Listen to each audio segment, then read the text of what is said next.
యువోత్సాహం సమాజ సేవకై మేము సైతం. పూర్తి వివరాలకు చదవండి రేపటి సాక్షి హైదరాబాద్ ఎడిషన్.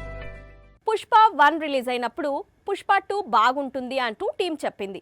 ఇప్పుడు పుష్ప 2 రిలీజ్ అవుతోంది. ఇప్పుడు కూడా టీం సేమ్ డైలాగ్ రిపీట్ చేస్తోంది. పుష్ప 3 అద్దిపోతోంది అంటోంది. అదే పుష్ప ఫ్యాన్స్ కు అర్థం కావడం లేదు. సెకండ్ పార్ట్ ట్రైలర్స్ చూస్తే ఆల్రెడీ పుష్పరాజ్ ఇంటర్నేషనల్ రేంజ్ కు వెళ్లిపోయాడు. మరి పార్ట్ 3 ఏం చెప్పాలి అనుకుంటున్నాడు? పుష్ప 2 కంటే పుష్ప 3 హైలైట్ అంటూ పుష్ప 2 షూటింగ్ స్టార్ట్ అయినప్పటి నుంచి ఈ సినిమాలో నటించిన స్టార్స్ చెప్పుకుంటూ వస్తున్నారు. అందులో ఫాహద్ ఫాజిల్, రావు రమేష్ లాంటి యాక్టర్స్ ఉన్నారు. ఇప్పుడు కూడా పుష్ప 3 టైటిల్ బయటకు వచ్చింది. పుష్ప 2 క్లైమాక్స్ లో పార్ట్ 3 టైటిల్ రివీల్ కానుందని అర్థమైంది. పుష్ప 3కి సుకుమార్ ర్యాంపేజ్ అనే టైటిల్ ఫిక్స్ చేశాడు. పుష్ప 1 కు రైజ్, పార్ట్ 2 కు రూల్, అలాగే పార్ట్ 3కి ర్యాంపేజ్ అనే టైటిల్స్ లాక్ చేశాడు సుకుమార్. రూల్ ఓకే, ర్యాంపేజ్ అంటే పుష్పరాజు ఏం చేయబోతున్నాడు అనేది ఇప్పుడు క్యూరియాసిటీని కలిగిస్తోంది.